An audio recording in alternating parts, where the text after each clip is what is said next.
Já temos algumas pessoas entrando, eu peço que espere um pouquinho.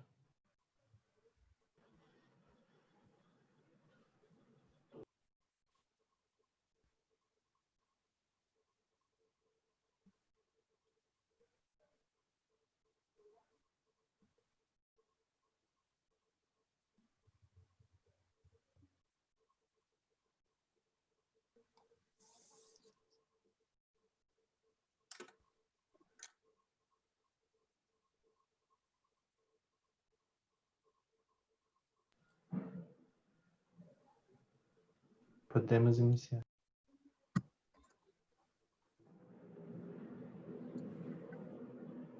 Bom dia a todos. Meu nome é Otávio de Barros, sou vice-presidente da Câmara de Comércio França-Brasil. Hoje aqui representando o nosso presidente, Stéphane Anguillard, que infelizmente não pôde estar presente. E nós temos o privilégio, a honra de receber aqui o embaixador Sérgio Amaral, uma figura queridíssima no Brasil, que já exerceu cargos fundamentais, não apenas na diplomacia brasileira, como também no executivo.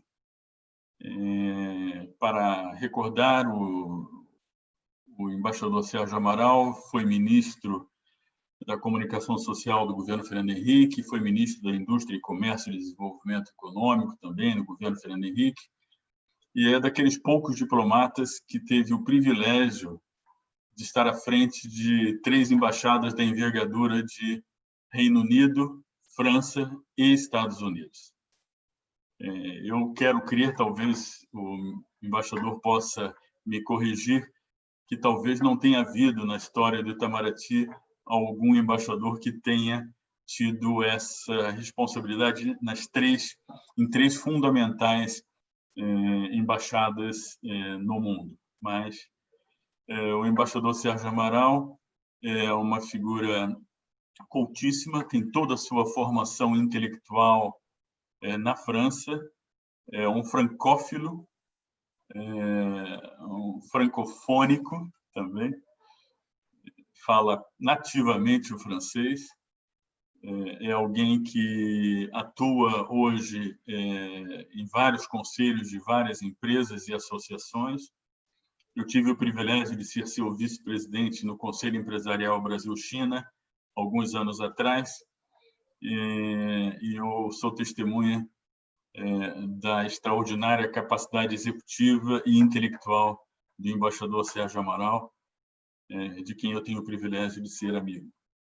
Então, nós propusemos ao embaixador Sérgio Amaral hoje uma conversa conosco sobre as relações entre França e Brasil num contexto global desafiador, complexo e novo, não é? Também pensar um pouco, olhar para frente, o que nós podemos esperar dessas relações bilaterais entre os dois países. Então, eu peço gentilmente ao embaixador Sérgio Amaral que nos fale durante aproximadamente uns 20, 25 minutos e depois nós abriremos para perguntas dos presentes. Embaixador, o palco é seu. Muito obrigado, vice-presidente da Câmara, Otávio de Barros, meu prezado amigo. Obrigado também a Sueli Lartigue, diretora executiva da Câmara. Para mim é uma grande satisfação estar na Câmara França-Brasil no momento em que ela celebra 120 anos, o que é muito raro acontecer para uma Câmara de Comércio, e é mais um testemunho do fato de que as companhias francesas, desde a época do aparecimento e da criação da Câmara, elas apostam no Brasil. O tema que me foi dado é um tema amplo.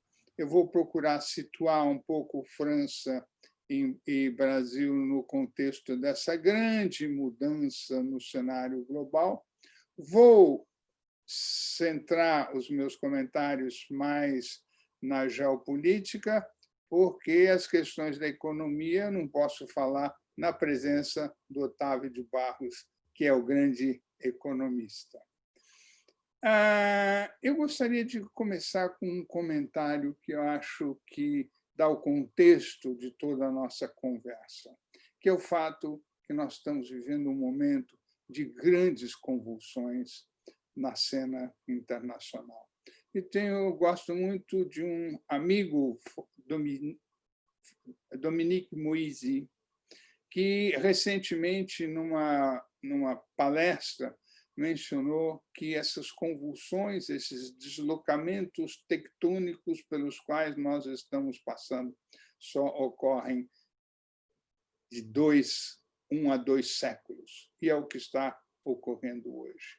E a globalização já foi uma grande mudança, ela evoluiu rápido, ela foi profunda e ela deixou marcas e criou, de certa forma, uma ressaca, que foi a rejeição contra a globalização, que é sob a forma de rejeição aos bens estrangeiros ou às pessoas, e daí o protecionismo e todo esse movimento contra a imigração.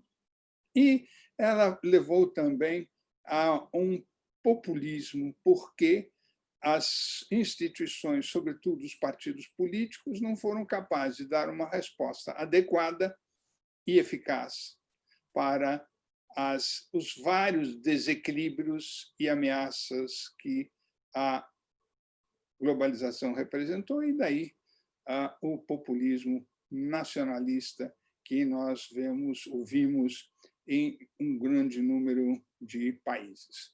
Eu cheguei a Washington em 2016, no final de 2016, num momento muito importante, em que os Estados Unidos se davam conta de que aquilo que eles acreditavam viesse a ocorrer na China, ou aquilo que os especialistas norte-americanos, sobretudo economistas, difundiram durante muito tempo, ou seja, o próprio crescimento levará à abertura da política, ou o próprio crescimento levará à abertura do modelo econômico, não havia ocorrido. E não havia ocorrido por quê? Porque a China é muito diferente. Na verdade, ela é um outro mundo. E querer ver a China a partir dos padrões, ou dos estándares, ou dos roteiros americanos é muito difícil. E isto foi o que estava ocorrendo no momento em que eu cheguei, em que não só o governo americano e a sociedade se deram conta de que essas transformações eram muito grandes, mas como elas iriam marcar as relações dos Estados Unidos com a China. Eu tive, nessa época, 2 conversas que, ao meu ver, sinalizaram bem o que estavam ocorrendo. Uma com o embaixador francês, Bernard Arnault, a quem eu fui visitar, como é de costume, quando o embaixador chega num posto, visitar alguns embaixadores. E, durante o momento em que nós estávamos conversando, ele recebeu uma folha de papel de um assessor, leu, e aí fez o seguinte comentário: mas isso não é linguagem diplomática. Era um tweet do presidente Trump. E aí ele parou e disse: ou será que vai ser esta a linguagem diplomática a partir de agora? E ele tinha razão nesse comentário. Havia uma profunda mudança, inclusive nas praxes da diplomacia. E a outra conversa, que, a meu ver, marcou muito a minha passagem por Washington, foi com Henry Kissinger. Kissinger teve várias vezes no Brasil, eu fazia um pouco a ponte com o presidente Fernando Henrique, organizei várias reuniões entre eles e sempre tive um bom relacionamento. E eu fui vê-lo. E ele fez o seguinte comentário a respeito das relações entre os Estados Unidos e a China. Esses 2 países, essas 2 potências, vão compor o eixo estratégico que vai definir a ordem do século XXI, seja na direção da cooperação, seja na direção do conflito. E, naquele momento, ele acreditava que a chamada guerra comercial poderia ser amenizada pela presença ou pela participação do ministro secretário das Finanças, porque o secretário do Tesouro temia que esse clima de tensão criado nas relações com a China viesse a prejudicar os mercados. E aí eu perguntei, mas e se não vier a se resolver, o que vai acontecer? E ele disse, sem titubear, aí os dois países, as duas potências vão para o confronto e todos os outros países will have to take their sides, vão ter que tomar o seu partido. Esse comentário, que eu acho ainda é verdadeiro, eu acho também é a maior preocupação que pode haver para o Brasil, nós sermos pegos no meio do conflito entre as grandes potências e sermos forçados a tomar o partido por uma em detrimento da outra. E, a partir dessa percepção, e que as informações que Trump recebia corroboravam, ou seja, a China não apenas era já a primeira potência comercial, mas seria, em pouco, possivelmente, a principal potência econômica.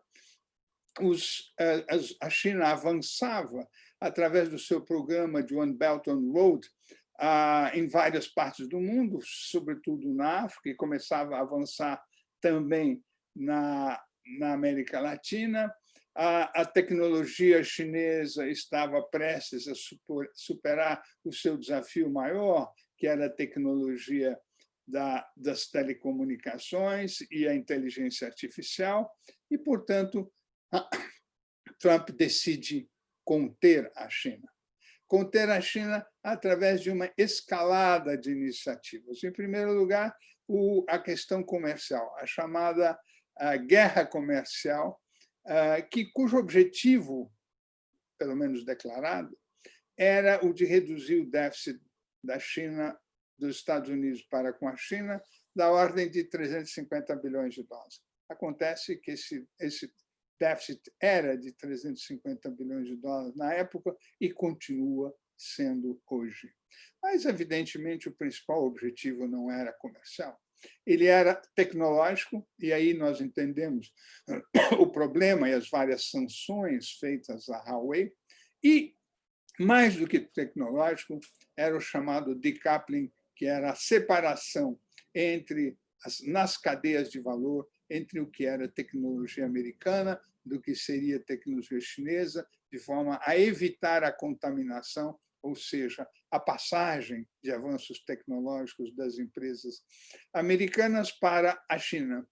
E, por fim, na verdade, o que está por trás dessa guerra comercial é uma questão de hegemonia, é o conflito hegemônico.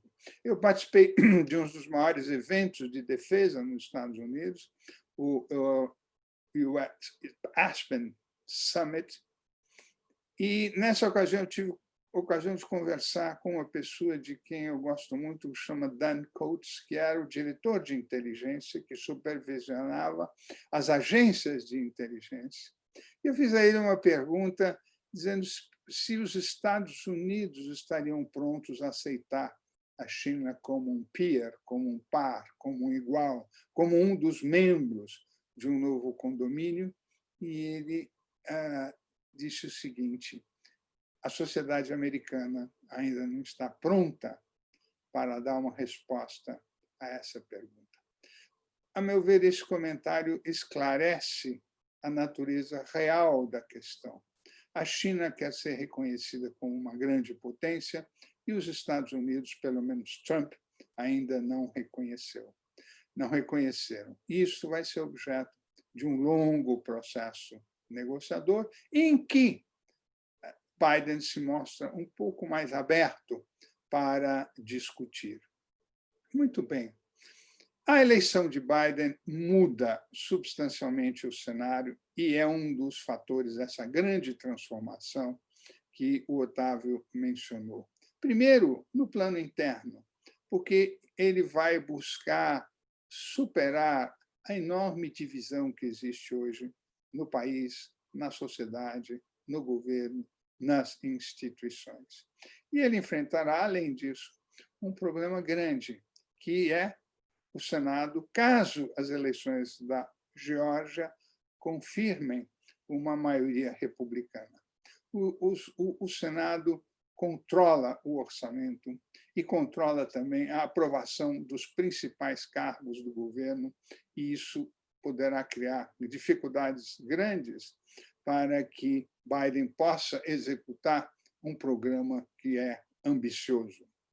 Mas as mudanças maiores são no plano externo, em que ele busca, em vez das sanções, usar a pressão e, sobretudo, recorrer às alianças políticas dos Estados Unidos, que ele quer ver restauradas, sobretudo, e eu acho que isso é importante para a nossa conversa, a aliança com a Europa. Aliança nas relações com a China, que, em vez da sanção, ele quer exercer a pressão, e a aliança com a Europa será importante. Será a volta aos acordos, como o Acordo de Paris e o acordo com o Irã, em que, mais uma vez, a aliança com a Europa vai ser muito importante, porque os países europeus ficaram no acordo sobre as salvaguardas nucleares com o Irã, e a volta também ao multilateralismo, em que Estados Unidos e Europa deverão estar juntos. Mas, do nosso ponto de vista, do ponto de vista do Brasil, talvez a questão mais importante será o compromisso do novo governo americano com a questão do meio ambiente e do combate à mudança climática.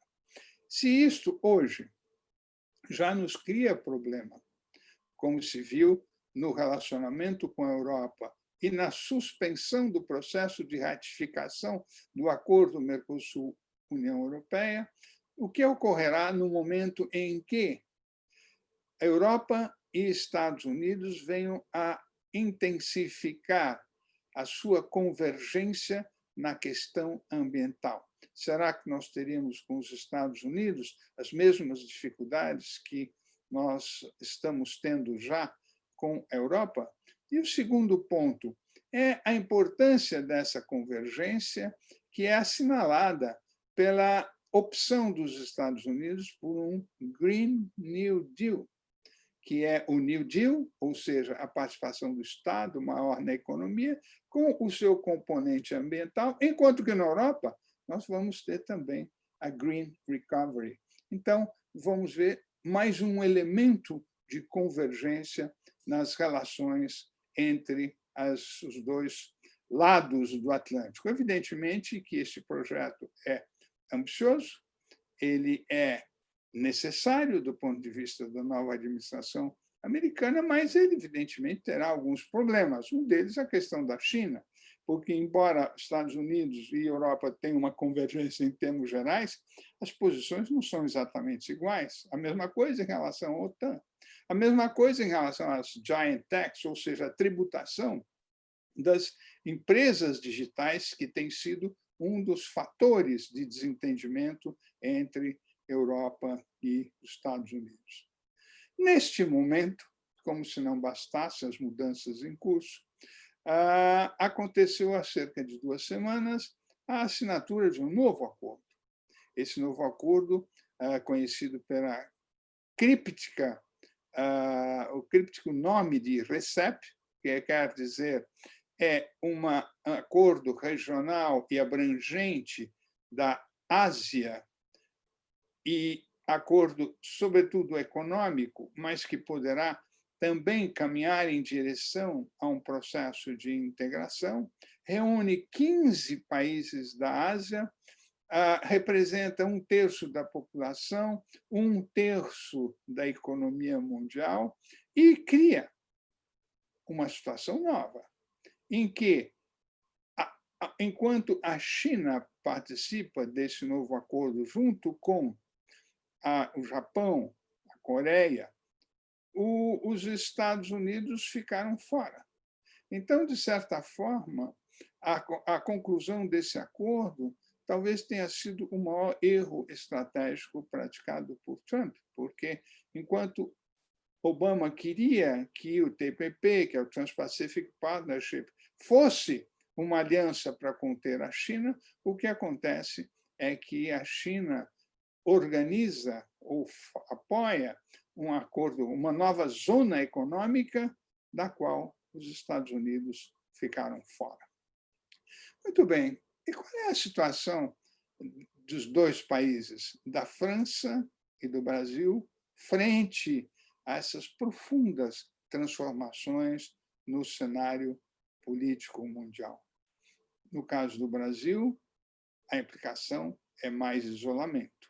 No caso da França, ao contrário, é a participação num consórcio, numa aliança, que poderá ter um papel central na nova ordem que está se desenvolvendo.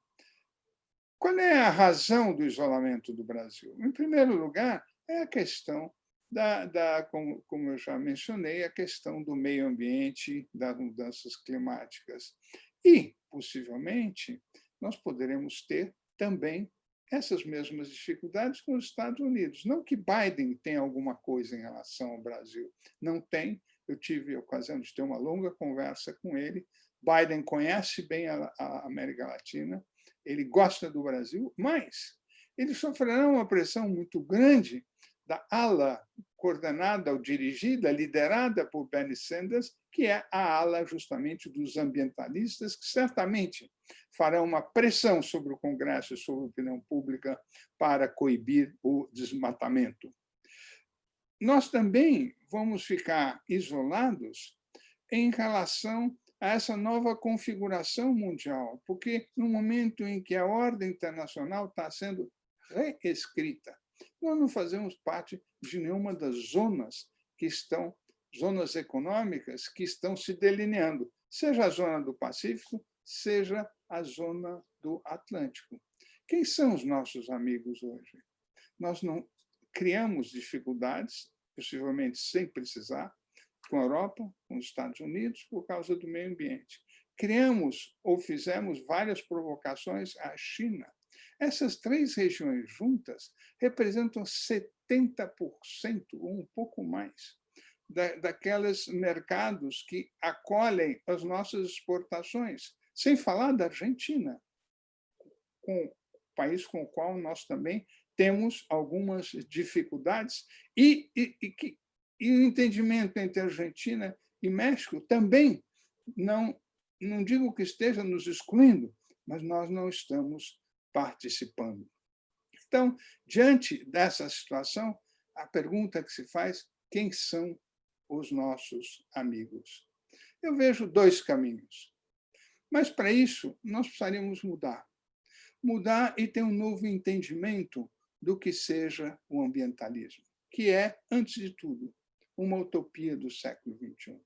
Enquanto que a utopia da minha geração era a utopia social, no século XX, hoje a utopia é ambiental. E essa é uma marca forte da sociedade. Não é que os governos vão adotar medidas contra o Brasil, é a sociedade que, pelo seu compromisso, vai excluir alguns dos nossos produtos dos supermercados. E muitos deixarão de ser comprados pela percepção do consumidor de que eles possam conter violações ao meio ambiente. Então, nós estamos, de um lado, com as dificuldades ambientais, ou com a China, por outros motivos. E, por outro, nós estamos com um isolamento que vem do fato que nós perdemos a nossa capacidade de participar dos principais tabuleiros em que a nova ordem mundial está sendo negociada. Daí, dois caminhos, como eu mencionei, que eu acho que nós poderíamos ou deveríamos tomar. O primeiro deles é a convergência entre o Mercosul e a Aliança para o Pacífico, que é algo que já foi bastante discutido e teve um avanço no governo anterior, mas num momento aparentemente está paralisado. E isso é um embrião de uma expansão maior, porque a Aliança para o Pacífico e Mercosul representam 80% da população, do território e da economia latino-americanas. E o segundo é o acordo entre a União Europeia e o Mercosul. Um desses caminhos está inscrito na geografia, é o do Mercosul e a Aliança do Pacífico. O outro está escrito na história. E são as muitas afinidades que nós construímos ao longo de 2 séculos. No caso da França, e aí eu vou mencionar a França mais particularmente, a primeira missão artística que foi o Brasil, ainda a convite de D. João VI, foi francesa. O imperador brasileiro mantinha uma correspondência que foi publicada recentemente, por ocasião do Ano do Brasil na França, com Pasteur. E é curioso que eles trocam ideias não só sobre ciência, mas também a falta de apoio à comunidade científica. A parceria empresarial, como nós vemos hoje, faz 20 anos. E a missão acadêmica, de quase 100 anos atrás, ela trouxe grandes figuras como Lévi-Strauss, que contribuíram para a nossa formação, para a nossa identidade, para a nossa forma de ver o mundo. E é por isso que eu digo, nous, Brésiliens, nous sommes tout à fait francophones et francophiles. Obrigado. Agradeço, embaixador. Excelente apresentação. Vai certamente suscitar algumas reflexões e perguntas, e eu vou me dar o direito de iniciar esse ciclo de perguntas. Na verdade, eu fico pensando que nós estamos abrindo uma perspectiva talvez nova para um ressurgimento do multilateralismo, que estavam bastante abalado na era Trump. A gente bem sabe que o mundo viveu, nesses últimos anos em particular, um recrudescimento do protecionismo, a pandemia ela acabou acirrando ainda mais essa percepção, no caso da França, do Japão, de vários países que nós acompanhamos, assim, para aquela ideia de voltar-se para dentro, não é? Comprar produtos franceses, comprar produtos japoneses. O governo do Japão chegou ao ponto de criar políticas de estímulo a empresas japonesas investindo no exterior que voltem para o Japão. Isso acontece em vários países na Europa, na própria Alemanha. Agora, com a vitória do Biden, há essa perspectiva de que eu queria a sua sensibilidade a respeito de que essa onda forte protecionista talvez perca um pouco do seu vigor com o ressurgimento da cooperação internacional e do multilateralismo nessa provável era Biden, né? E aí, nesse contexto, Brasil e França se inserem. Quer dizer, o Brasil encara as relações entre a França e o Brasil, nesse momento, como algo que faz parte de um certo protecionismo francês, na área agrícola em particular. Quer dizer, todas as críticas à questão ambiental do Brasil são jogadas na vala comum do protecionismo europeu e francês, mas, ao mesmo tempo, nós temos um problema real aqui, que é um problema ambiental, que se tornou a grande questão global, né? Então, eu queria a sua sensibilidade a respeito disso, em relação a esse enfraquecimento do protecionismo, ao mesmo tempo, se temos alguma perspectiva de quebrar um pouco essa tensão entre Brasil e França, né? Lembrando que, antes do governo atual do Brasil, nós caminhávamos para um acordo com o Mercosul, União Europeia, e a questão do protecionismo não estava sendo impeditiva de uma aproximação. Nós estávamos na iminência de concluir esse acordo. Queria a sua opinião a respeito, embaixador. Bom, essa pergunta, a meu ver, é a chave da questão da relação França-Brasil e também é a chave da questão do cenário econômico pós-pandemia, pós-crise. E existe, como você apontou muito bem, forças a favor da proteção, que não só são as forças que buscam uma retomada da economia com defesa das empresas nacionais, e também por outra razão, e que aí também a China participa, é a garantia de suprimentos. Ninguém quer mais passar pela dependência de um só país ou de um pequeno número de países, como houve em relação aos suprimentos chineses por ocasião do início da pandemia do coronavírus. Então, há um sentimento de volta para dentro por motivos de proteção, mas também por motivos de garantia de suprimento. E, se você quiser, um outro fator ainda é que os democratas nunca foram defensores de grandes liberalidades em matéria de comércio. Eles sempre tiveram uma postura mais protecionista. Mas, evidentemente, existem outros argumentos fortes do outro lado. E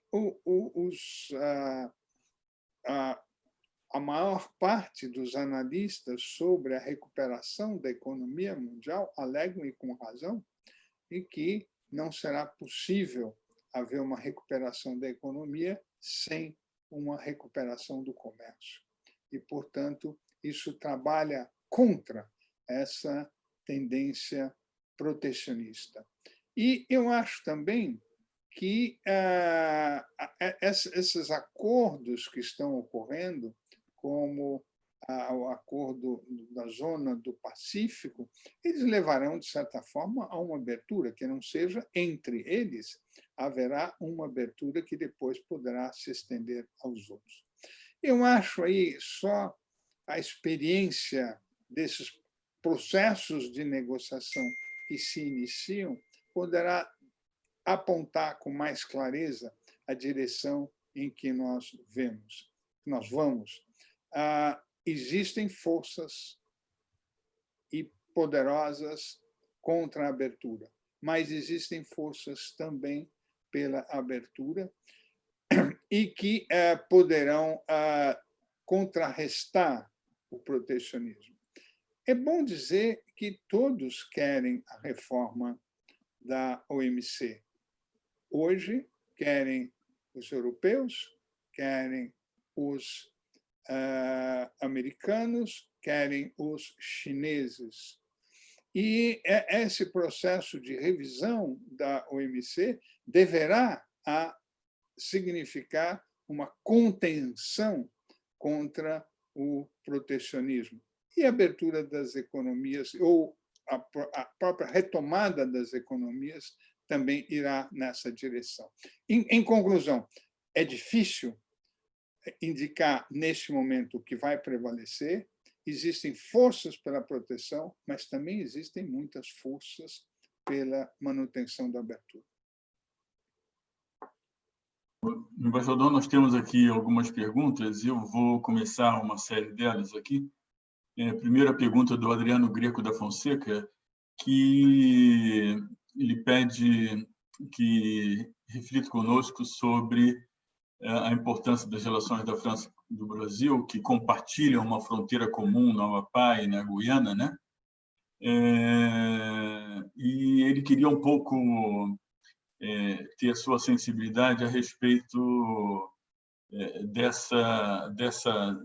o fato de existir essa fronteira na Amazônia, se isso pode vir a ser um elemento no futuro de maior integração entre os dois países. Quer dizer, há muitos anos nós temos essa maior fronteira terrestre da França aqui com o Brasil, e ele gostaria de saber algo em torno desse tratado, o OCTA, por sinal é meu apelido, né?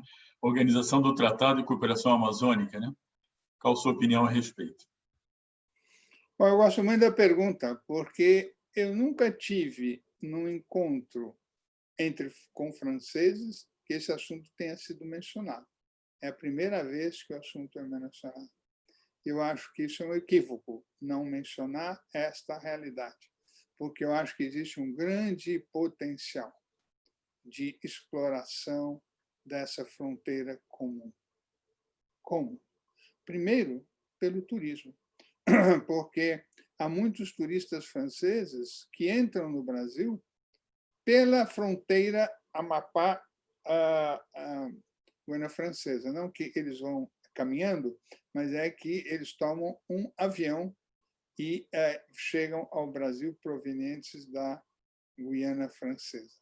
Eu, quando fui embaixador em Paris, eu cheguei a ter reunião na embaixada com o presidente da Air France, o presidente do grupo Accor, que são muito favoráveis a essa abertura, porque, para a Air France, isso canaliza um grande número de turistas franceses que querem ir à Amazônia e poderia ter um voo que fosse a Cayena, Belém e Manaus.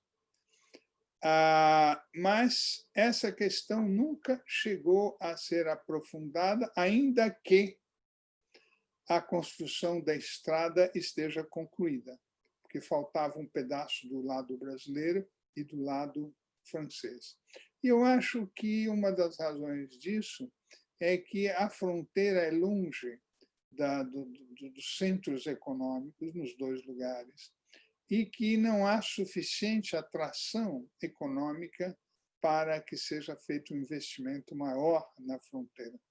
Eu acho que isso é um tema importante para o Brasil, porque isso traria maior densidade à economia dos estados amazônicos, sobretudo se isso estiver vinculado a também uma valorização maior do Tratado Amazônico, que nos liga a 6 ou 7 países da região amazônica, tema que, inclusive, foi mencionado pelo Tom Lovejoy no seminário que você mencionou, seminário que foi realizado pelo SEBRE, e que cria uma grande possibilidade de atuação comum, compondo, assim, não que seja uma réplica do Mercosul, mas criando um polo de atração econômica ao norte do país. Interessante. Nós temos, nessa mesma direção, o Fernando Tabet havia perguntado a importância da Guiana Francesa no contexto das relações da França com todos os países da América do Sul, mas o senhor já respondeu indiretamente. Nós temos também uma pergunta diretamente de Paris, da Chantal Barrata. Eu vou traduzir para o português. Se o senhor poderia desenvolver o seu ponto de vista sobre o futuro das relações culturais entre França e Brasil. Depois eu formulo outras perguntas. Bom, só para completar a conversa sobre a Guiana, eu não sei se vocês conhecem um livro de um escritor francês, Ruffin, que é sobre a Guiana e sobre o que foi uma situação insólita, que foi a ocupação da Guiana por tropas brasileiras. Eu não sei se vocês já ouviram falar nisso, eu nunca tinha ouvido falar, mas não, durante... Você podia repetir o nome, embaixador? Ruffin. Eu não estou me lembrando muito bem. Ruffin, claro. Sim. Jean-Christophe Ruffin. E ele tem um livro bastante interessante, que quando as tropas portuguesas no Pará receberam instruções de ir até a Guiana, instruções pouco claras, eles foram e ocuparam a Guiana. E, diante da precariedade das comunicações, ele não chegou a receber uma contraordem relativa a essa ocupação. E lá permaneceram por algum tempo. E, portanto, o Brasil, ainda que nós não tenhamos muito claro ou conhecimento disso, o Brasil já ocupou a França. Foi por pouco tempo.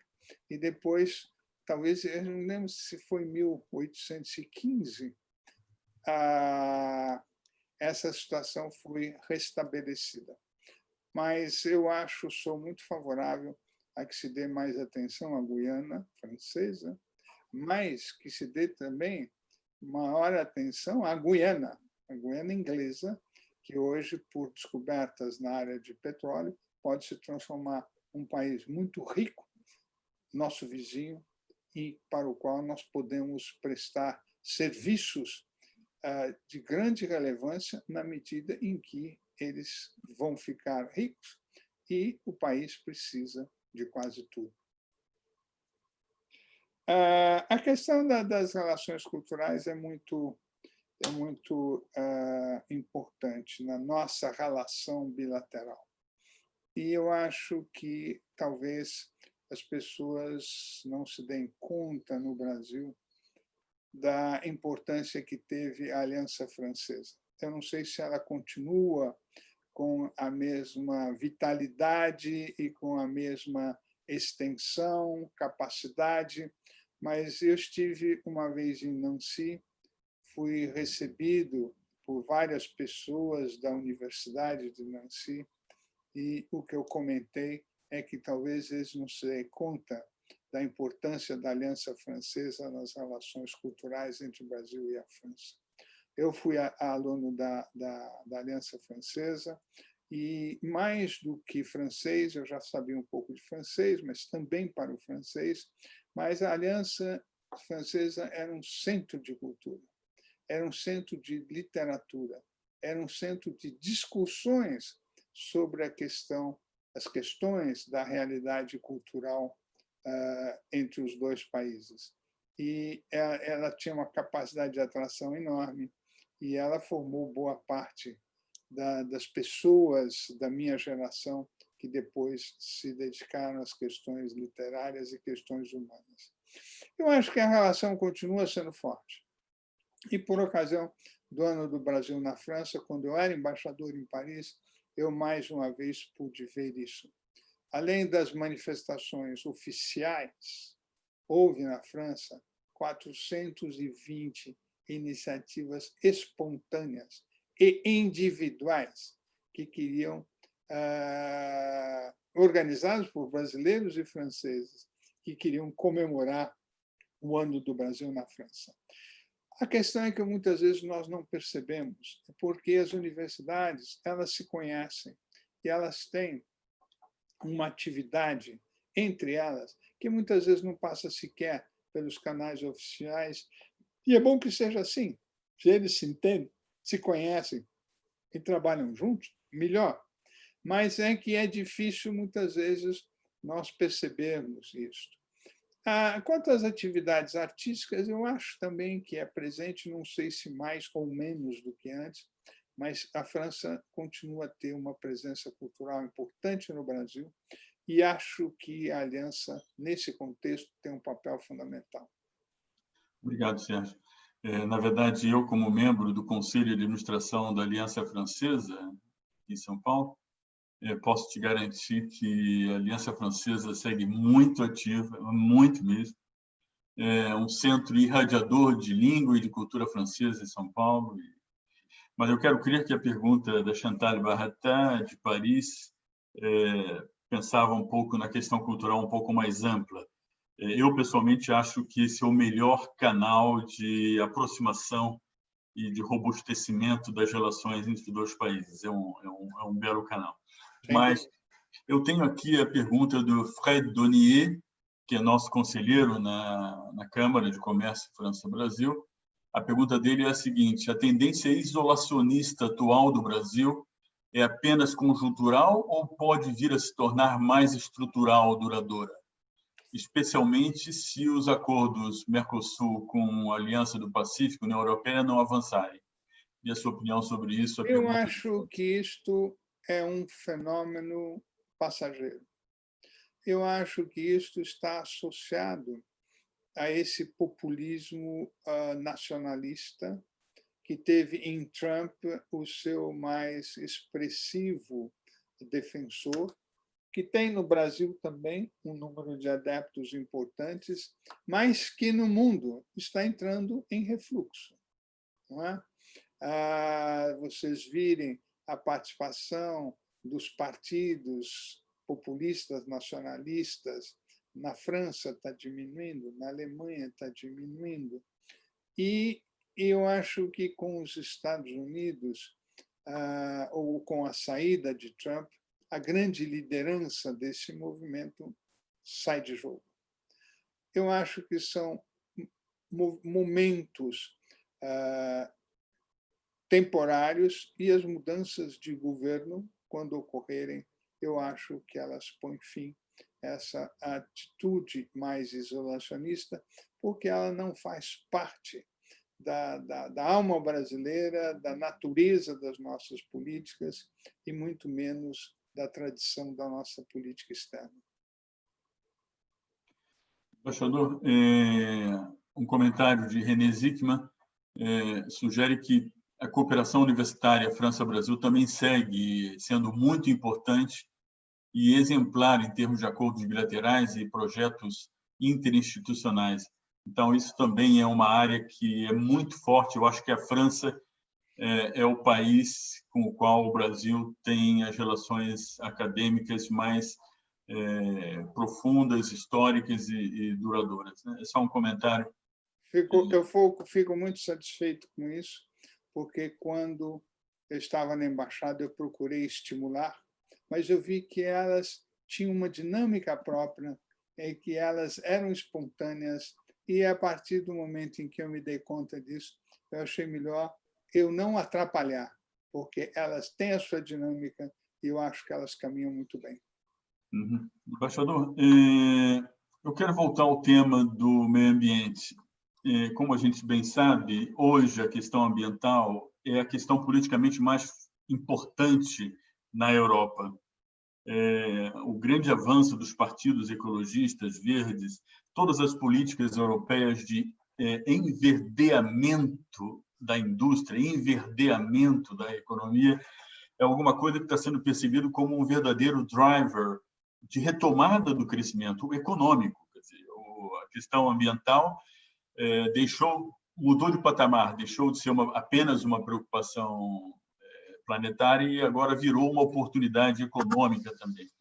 E, nesse sentido, eu tenho uma intuição, queria ver se o senhor compartilha dela ou não, de que o olhar que o mundo hoje tem sobre o Brasil na questão ambiental não dialoga muito com esse espírito ambiental, essa preocupação planetária, né? E na Europa em particular, estamos nos referindo ao Brasil, França em particular, mas eu queria a sua opinião a respeito, quer dizer, hoje essa questão ambiental está se tornando, de fato, um elemento não de entrave, mas de dificuldade crescente nas relações bilaterais, né? Sua opinião a respeito, por favor. Eu concordo, primeiro, que o movimento ambiental, o compromisso com o meio ambiente e com as mudanças climáticas são muito fortes e são forças da sociedade. No início, o que ocorria? E eu presenciei talvez a própria origem do movimento ambiental na Alemanha no final dos anos 70 e início dos anos 80. O movimento ambiental era visto como incompatível com a economia, incompatível com o funcionamento das empresas por elevar muito os custos. Com o progresso tecnológico, o que aconteceu? É que o investimento nas tecnologias, nas economias verdes, em vez de ser um aumento do custo, passou a ser um ativo das empresas.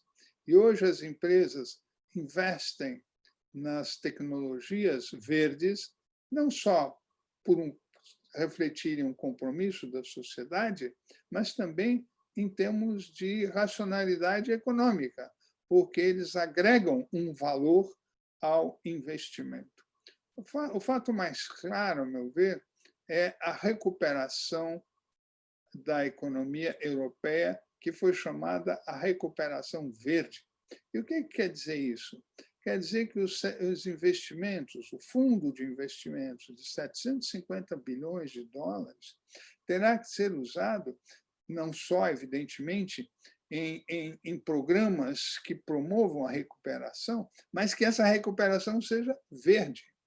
E este conceito está se ampliando enormemente, porque não é só uma economia verde, uma tecnologia verde, mas é também uma arquitetura verde, é uma estética verde. A comissária europeia chegou a falar que nós temos que caminhar para uma revisão estética à semelhança do que foi o Bauhaus na Europa nos anos 30. Então, isto é um conceito abrangente. Eu digo que a questão do meio ambiente é como uma mancha verde que vai progredindo e vai ocupando um espaço cada vez maior nas sociedades modernas.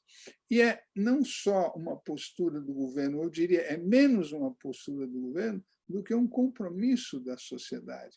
E a sociedade vai impor esse compromisso através do consumo, consumindo o que é verde, e através da votação, votando cada vez mais verde. E não é só o fato de que, por exemplo, 25% dos deputados alemães no Parlamento Europeu são do Partido Verde.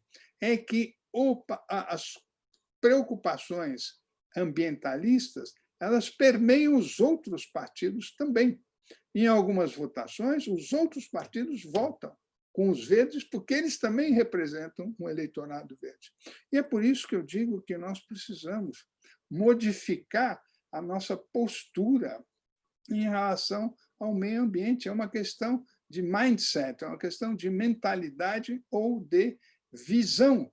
E nós temos que abandonar uma visão que vê a Amazônia como algo distante, e é distante, efetivamente, mas no imaginário da população fica lá longe, e que, às vezes, é problemática, porque gera todos esses conflitos internacionais. Por uma outra mentalidade que vai ver a Amazônia como um grande patrimônio brasileiro. Um grande patrimônio, porque a bioeconomia tem muito mais potencial do que qualquer receita que se possa auferir das condutas ilegais que hoje estão provocando essa reação internacional. E tem que ver com um patrimônio que nós temos que não só valorizar, como também proteger. E o mesmo se aplica às comunidades indígenas. Nós vamos à Europa, eu sempre que ia à França, ia ver a Notre-Dame, agora espero que ela seja reformada logo, com grande, vamos dizer, entusiasmo ou com grande admiração. Notre-Dame tem 1000 anos. Quanto tem as comunidades indígenas que habitam na Amazônia? São 5.000 anos, 6.000 anos. Isso é um tesouro histórico, é um tesouro arqueológico, é um tesouro antropológico, e que nós temos também que proteger.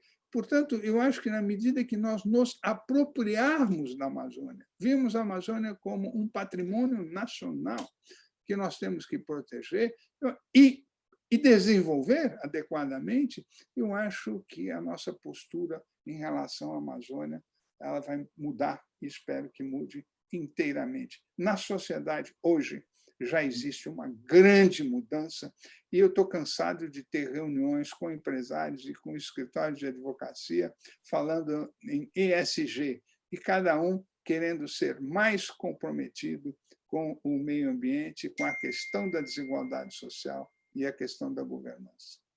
Embaixador, excelente a sua resposta. E isso me remete à questão do risco reputacional e da imagem do Brasil hoje no mundo. De fato, houve alguma transformação. O senhor, com a sua experiência de ter sido embaixador nos Estados Unidos, no Reino Unido, na França, e com uma vasta experiência e uma interlocução internacional muito grande, eu queria que o senhor nos relatasse um pouco qual é a imagem hoje percebida no mundo a respeito do Brasil, não apenas na questão ambiental, mas de uma forma geral. Se o senhor pudesse nos falar, e depois eu queria uma outra pergunta complementar. Eu acho que, infelizmente, a imagem do Brasil no exterior não é boa, porque nós estamos nadando contra a corrente, mais uma vez.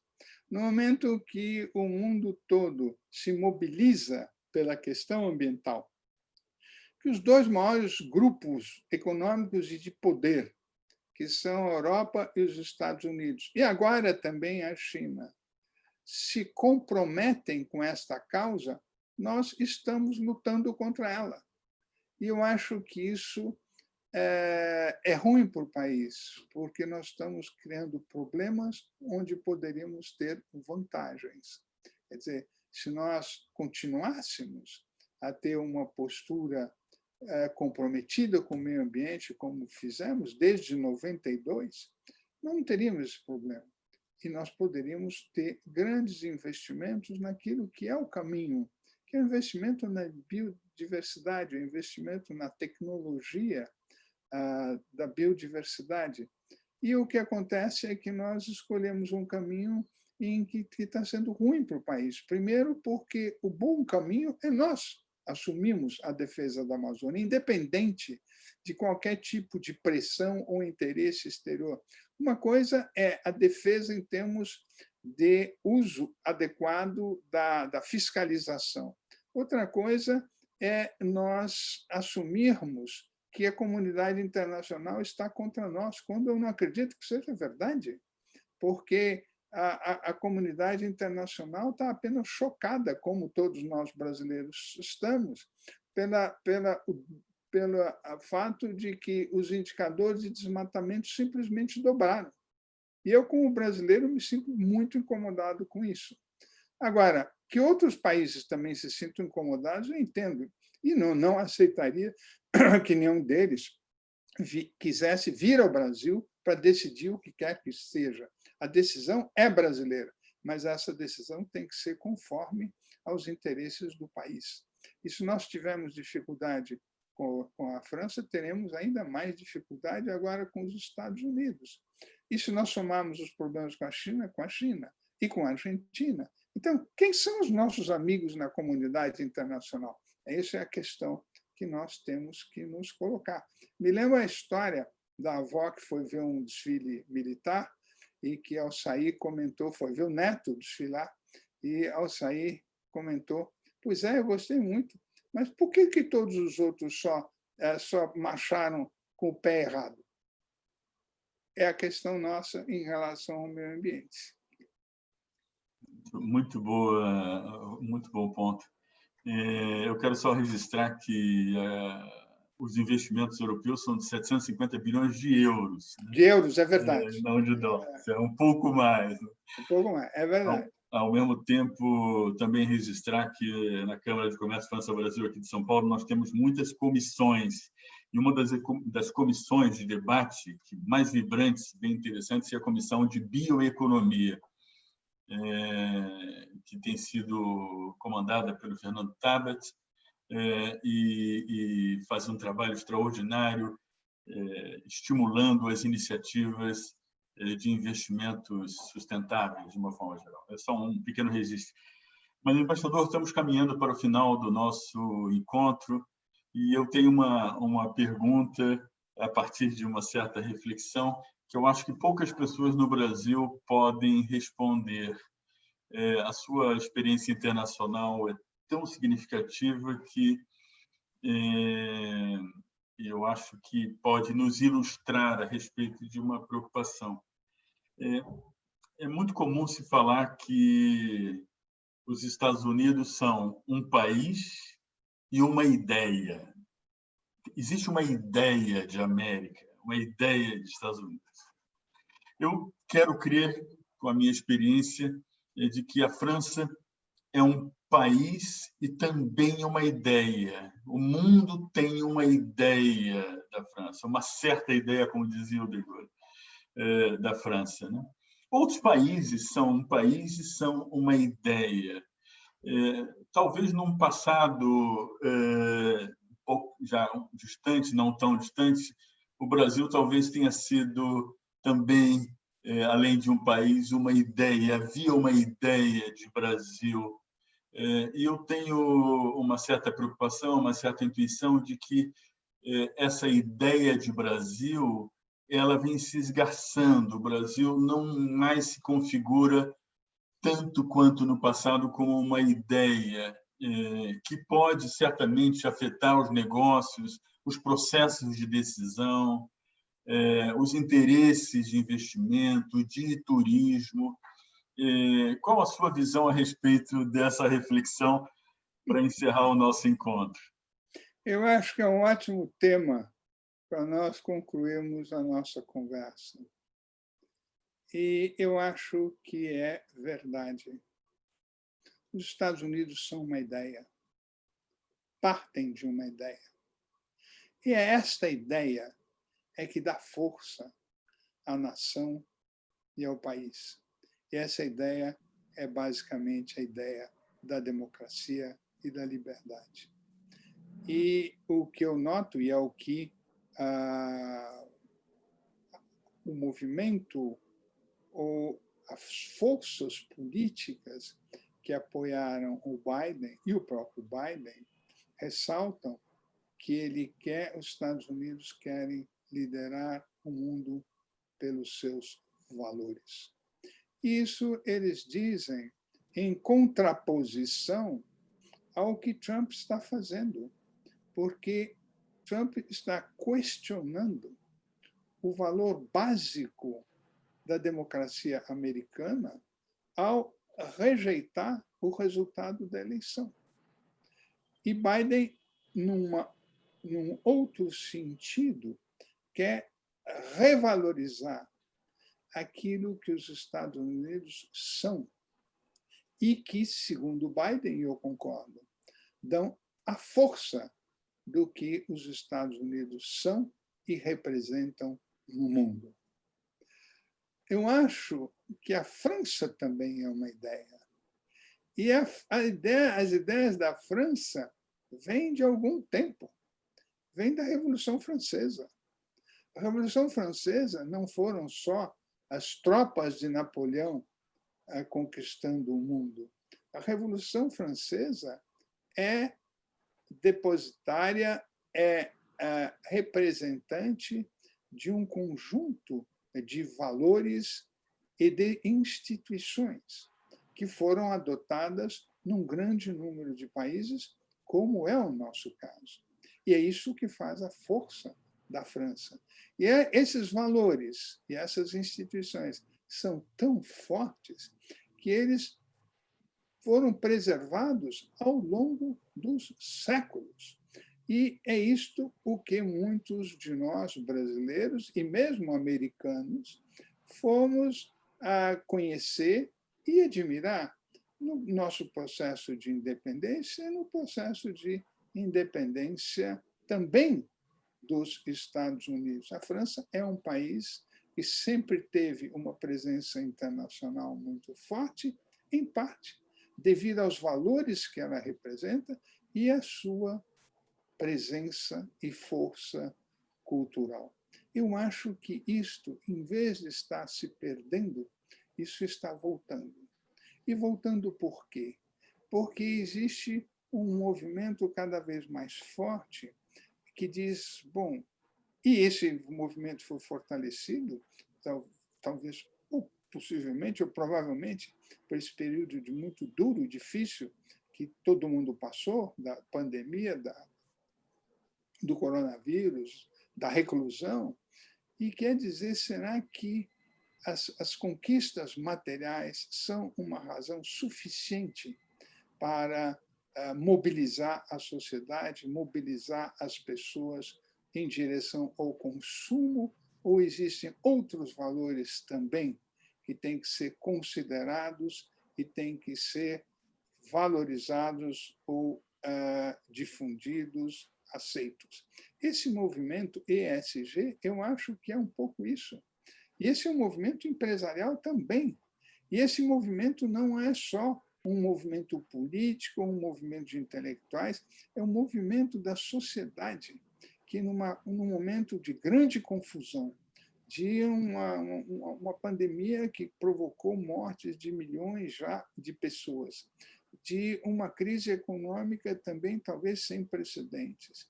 Um momento que colocou em questão outra tese fundamental, que é o do racismo. Essas ideias estão sendo colocadas em questão, estão colocando em questão a reconstrução pós-pandemia. Eu acho que isso é muito forte, isso é muito importante. Eu vejo isso também ocorrendo no Brasil. Eu não sei se a morte desse negro no Brasil, Beto, teria a mesma repercussão que teve se não fosse a enorme repercussão que teve a morte de George Floyd nos Estados Unidos, que se espalhou pelo mundo, que foi levar a manifestantes ingleses a tirar do pedestal aqueles que eram vistos como herói do colonialismo e hoje são vistos como defensores do racismo. Então, o mundo não está só em convulsão econômica, em convulsão política, ele está também em convulsão no que diz respeito aos seus valores e algumas premissas da vida social.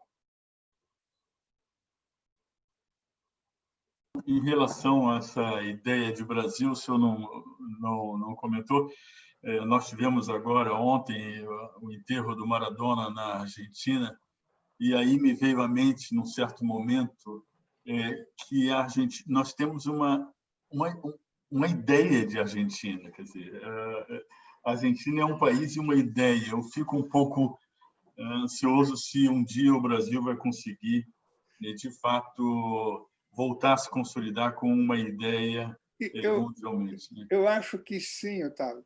E eu vou citar mais uma vez uma conversa que eu tive com o Kissinger, que gosta do Brasil e conhece. Ele disse, olha, vocês na América Latina talvez sejam os únicos que tenham uma política externa efetiva, porque vocês têm um objetivo claro e vocês sabem cumprir, ou sabem como chegar para realizar o seu objetivo. Eu não sei se hoje ele diria a mesma coisa, mas o fato é que eu acho que existe uma ideia de Brasil. Uma ideia de Brasil que é a de um país que é mais tolerante, de um país que preserva as suas relações pessoais e sociais, de um país que não guarda rancores históricos, de um país que é pacífico. E eu acho que essas são as nossas qualidades. Elas nem sempre, eu acho que você tem razão, elas se manifestam, elas tomam corpo, mas eu creio que existem. O problema é que, no caso do Brasil, existe uma diferença tão grande entre as diferentes classes e os diferentes grupos que, muitas vezes, essas ideias não são inteiramente explicitadas ou identificadas. Mas eu acho que existem, sim, e eu acho que só o compromisso hoje das pessoas com o meio ambiente, com o antirracismo, com a questão da desigualdade, são os fermentos, os embriões de uma nova reflexão sobre o país. Obrigado, embaixador.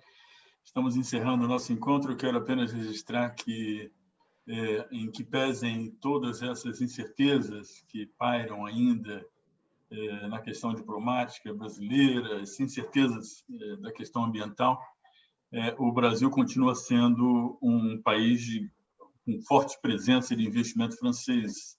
Para aqueles que não acompanham, nos últimos anos, a França é o maior investidor estrangeiro no Brasil, o maior empregador no Brasil, o maior pagador de tributos. Então, tem aí, a despeito de todas as incertezas, muitas oportunidades nas relações bilaterais e de investimento.